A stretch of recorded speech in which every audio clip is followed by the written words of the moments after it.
Students, आज हम पढ़ रहे हैं अपना कंप्यूटर का क्लास 5 का लेसन नंबर 4 जिसका नाम है डिजिटल तथा एनालॉग डिवाइसेस। तो प्यारे बच्चों, आइएगा आज हम इनके बारे में इस लेसन के माध्यम से पढ़ेंगे। तो शुरू करते हैं। सबसे पहले पढ़ते हैं डिजिटल डिवाइसेस के बारे में। ऐसी डिवाइसेस जो अपने कार्यों में डिजिटल सिग्नलों का प्रयोग करती हैं, क्या कहलाती है? Digital devices. नेक्स्ट होती है डिजिटल सिग्नल। डिजिटल सिग्नलों में केवल दो अवस्थाओं वाले सिग्नल होते हैं, उपस्थित या अनुपस्थित, सत्य या असत्य, यानी 1 और 0। कंप्यूटर एक डिजिटल डिवाइस है। कंप्यूटर में स्टोर किए जा सकने वाले समस्त डाटा को 0 और 1 की अवस्था अर्थात बाइनरी अवस्था में रखा जाता है। इन दोनों अवस्थाओं के बीच कोई अन्य प्रकार की अवस्था नहीं होती है, डिजिटल सिग्नल या बाइनरी अवस्था। अब पढ़ते हैं एनालॉग डिवाइसेस के बारे में। ऐसी डिवाइसेस जो अपने कार्य में एनालॉग सिग्नलों का प्रयोग करती हैं, एनालॉग डिवाइसेस कहलाती हैं। ऊपर हमने पढ़ा था डिजिटल डिवाइसेस जो कि क्या होती हैं, जिनमें अपने कार्य में डिजिटल सिग्नलों का प्रयोग करती हैं। ऐसी डिवाइसेस क्या होती हैं? Digital devices. और जो डिवाइसेस अपने कार्यों में एनालॉग सिग्नल को प्रयोग करती हैं वो एनालॉग डिवाइसेस कहलाती हैं। एनालॉग सिग्नल निरंतर सिग्नल होते हैं, जैसे दाब, ताप आदि। ये क्या होते हैं? Analogue signal. इस प्रकार से समझ सकते हैं हम एनालॉग सिग्नल्स के बारे में। टेलीफोन एक एनालॉग डिवाइस है। क्या है? टेलीफोन एक एनालॉग डिवाइस। संचार, कम्युनिकेशन। यहां संचार से तात्पर्य इलेक्ट्रिकल साधनों द्वारा सूचनाओं को भेजना, प्राप्त करना एवं प्रोसेस करना है। यदि आपके पास एक डिजिटल डिवाइस है तो आप किसी अन्य डिजिटल डिवाइस से सीधे संपर्क कर सकते हैं। इसी प्रकार यदि आपके पास कोई एनालॉग डिवाइस है तो आप किसी अन्य एनालॉग डिवाइस से सीधे संपर्क कर सकते हैं। किंतु यदि आपको किसी डिजिटल डिवाइस से एनालॉग डिवाइस अथवा इसके विपरीत किसी एनालॉग डिवाइस से किसी डिजिटल डिवाइस का संपर्क करना हो तो इसके लिए आपको एक ऐसी डिवाइस की आवश्यकता होगी जो उन दो विभिन्न प्रकार के सिग्नलों को जोड़ सके।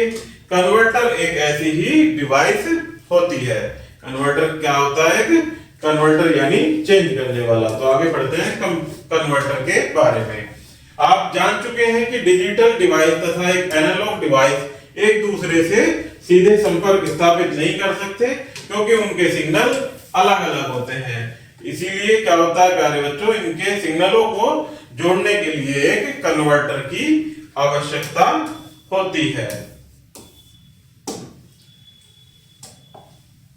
कन्वर्टर एक ऐसी डिवाइस होती है जो डिवाइस के सिग्नल को अन्य डिवाइसों के सिग्नल में परिवर्तित कर देती है। कन्वर्टर भी दो प्रकार के होते हैं प्यारे बच्चों। पहला होता है एनालॉग से डिजिटल कन्वर्टर यानी एडीसी, और दूसरा होता है डिजिटल से एनालॉग कन्वर्टर यानी डीएसी। तो पढ़ते हैं पहले एनालॉग से डिजिटल कन्वर्टर यानी एडीसी के बारे में। यह एक इलेक्ट्रॉनिक सर्किट होता है जो किसी एनालॉग सिग्नल को डिजिटल सिग्नल में परिवर्तित कर देता है। जैसे टेलीफोन से जाते हैं प्यारे बच्चों एनालॉग सिग्नल, जो कि फिर एडीसी यानी एनालॉग से फिर कन्वर्टर लगा होता है जो कि एनालॉग से डिजिटल कन्वर्टर में चेंज करता है। उसके बाद डिजिटल सिग्नल हो जाते हैं वो, और वो ही सिग्नल कहा जाते हैं हमारे कंप्यूटर में, यानी सूचना का एनालॉग से डिजिटल में परिवर्तन हो जाता है। उदाहरण से समझते हैं। अब एक ऐसा सॉफ्टवेयर विकसित हो चुका है जो हमारी आवाज यानी एनालॉग को हमारे कंप्यूटर में डिजिटल डाटा में परिवर्तित कर देता है। जैसे हम अपने फोन में या मोबाइल में कुछ भी बोलते हैं तो हम वो वॉइस के माध्यम से उसमें सिग्नल के माध्यम से ऐसे सिग्नल वो हमारे उस कंप्यूटर में या मोबाइल में उसको डिजिटल डाटा में परिवर्तित कर देता है। अन्य उदाहरण के रूप में भौतिक इकाइयां जैसे ताप तथा दाब एनालॉग सिग्नलों में मापी जाती हैं, इसलिए इनकी सूचना एनालॉग सूचना कहलाती है। यदि आप इस सूचना को कंप्यूटर में प्रयुक्त करना चाहते हैं तो आपको इन सिग्नलों को पहले एक एडीसी से भेजना होगा, तब ये एनालॉग सिग्नल डिजिटल सिग्नलों में परिवर्तित हो जाएंगे। नेक्स्ट होता है प्यारे बच्चों डिजिटल से एनालॉग कन्वर्टर यानी डीएसी। यह एक इलेक्ट्रॉनिक सर्किट होता है। क्या होता है? डीएसी एक इलेक्ट्रॉनिक सर्किट जो डिजिटल सिग्नल को एनालॉग सिग्नल में परिवर्तित करता है। उदाहरण से समझते हैं कि कंप्यूटर डिजिटल सिग्नलों पर कार्य करता है। इन सिग्नलों का उपयोग टेलीफोन, लाउड स्पीकर आदि ध्वनि उत्पन्न करने में किया जाता है। ये सिग्नल डीएसी की सहायता से एनालॉग में परिवर्तित हो जाते हैं। आपने एक फैक्स मशीन देखी होगी। यह एक आम डिवाइस है। क्या? फैक्स मशीन, जो अधिकतर कार्यालयों में पाई जाती है। इसमें दोनों प्रकार के कन्वर्टर्स का प्रयोग होता है। एक डीएसी जो इसमें डाले गए लिखित संदेश की टेलीफोन के सिग्नलों में परिवर्तित करता है तथा एडीसी जो टेलीफोन के सिग्नल को प्राप्त करके उसे लिखित संदेश में परिवर्तित कर देता है। नेक्स्ट होता है प्यारे बच्चों मॉडम। मॉडम शब्द अंग्रेजी के दो शब्द मॉड्यूलेटर और डीमॉड्यूलेटर के प्रारंभिक अक्षरों से मिलकर बना होता है। यानी मॉडम मोड और डीमॉड्यूलेटर का डैम, इनके प्रारंभिक शब्दों से मिलकर बना एक शब्द होता है मॉडम।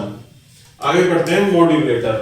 शब्द अंग्रेजी के शब्द मॉड्यूलेट से बना है जिसका अर्थ होता है परिवर्तित करना यानी चेंज करना।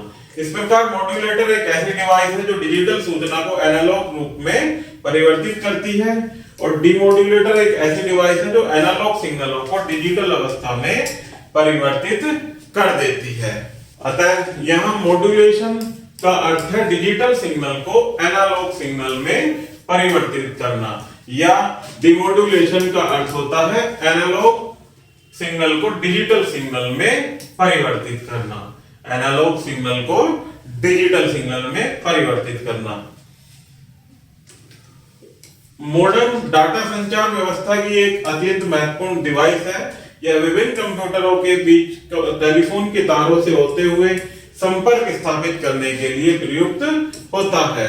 मॉडर्न कंप्यूटर से प्राप्त डिजिटल सिग्नलों को टेलीफोन के तारों द्वारा प्रवाहित करने के लिए एनालॉग सिग्नलों में परिवर्तित करता है। यह टेलीफोन के तारों से प्राप्त एनालॉग सिग्नलों को कंप्यूटर के लिए डिजिटल सिग्नलों में परिवर्तित करता है। मॉडम दो प्रकार के होते हैं प्यारे बच्चों।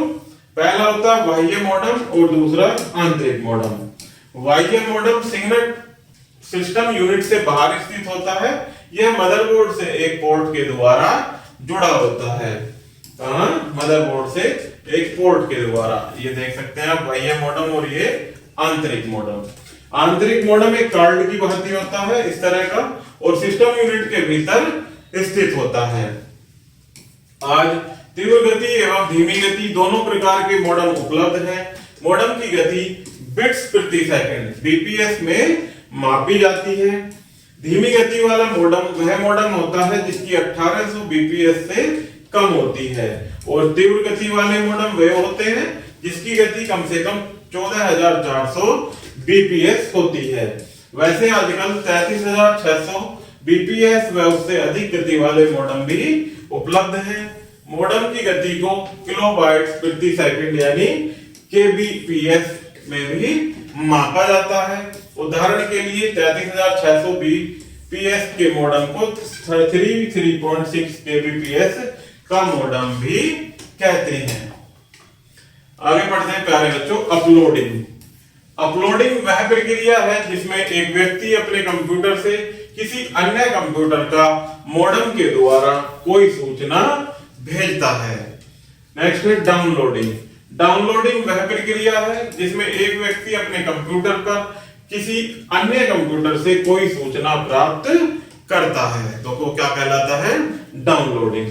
अतः आप देख सकते हैं कि अध्याय में बताई गई डिवाइसेस के बारे में आप विश्व के किसी भी कोने में बैठे व्यक्ति से कुछ ही सेकंडों में संपर्क स्थापित कर सकते हैं। जैसे यह मॉनिटर से अपलोडिंग हो रही है कृत्रिम उपग्रह में और यहाँ से डाउनलोडिंग होती है फिर अन्य कंप्यूटर में। तो इस तरह से प्यारे बच्चों हमारा ये लेसन यही समाप्त होता है। आई होप कि आपको यह वीडियो जरूर पसंद आई होगी।